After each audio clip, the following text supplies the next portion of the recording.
it's just a gravy train. That's all it is cashing in. It's, rent seeking is what you'd call it in any other industry. It's just a government program. They don't want to close down, and neither do their contractors want to close down their business. And so, I mean, seriously, go into the future, back into the past, and tell somebody that, yeah, in the later part of the 20th century and early part of the 21st century, America went to war with Iraq 3 times, 3.5 or 4, bombed them for 30 years straight.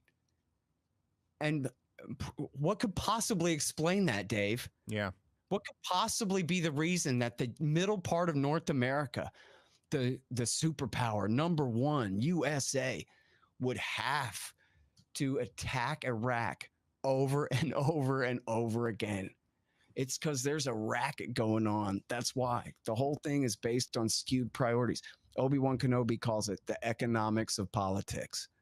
Has nothing to do with the national interest and everything to do with the interests of the special interests. Right. And that is especially the arms dealers. And, when Trump says this town, he's talking about all those think tanks.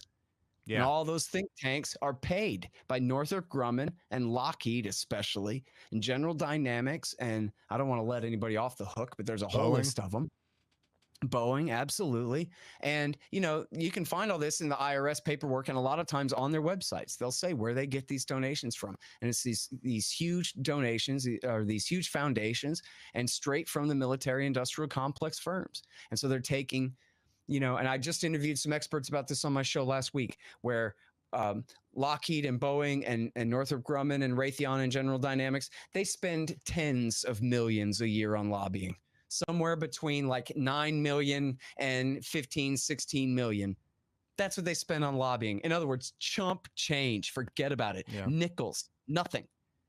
And they collect tens of billions of dollars a year back from the Treasury to keep the thing going. And then they spend even a smaller remainder of that, just merely hundreds of thousands of dollars, maybe a few $million supporting different think tanks around DC. That's enough to cover the salaries of all the little Danielle Pletkas to write their little things about why we have to keep these wars going. And then, of course, they also and I think we've talked about before on this podcast then they also, they'll advertise on all the major media companies. Right. So you'll see, Meet the Press brought to you by Boeing.